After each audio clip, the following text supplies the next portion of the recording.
আসসালামু আলাইকুম, আশা করি সবাই ভালো আছেন। আলহামদুলিল্লাহ আমি ভালো আছি। এই পাশে যে আমার কুকুরটা দেখতেছেন, আমার আগে দুইটা কুকুর আছে। একটা কুকুর কারণবশত গেছে গা, আর একটা কুকুর আমার পাশে আছে।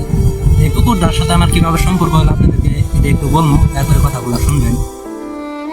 একই দিন আমার দুইটা কুকুরের লগে সম্পর্ক হয়েছে। দুইটা কুকুরের লগে সম্পর্ক হয়েছে আজকে দীর্ঘ 3 বছর। 3 বছর দুইটা কুকুরের লগে সম্পর্ক করছি। সম্পর্ক করার পরে আমি ওই কুকুরটারে বেশি ভালোবাসতাম, এরা তেমন ভালোবাসতাম না। হ্যাঁ, তাও এ আমার অনেক ভালোবাসে। আমি জেনে যাই এখানে যা, আমি যেটা বলে এটাই করে।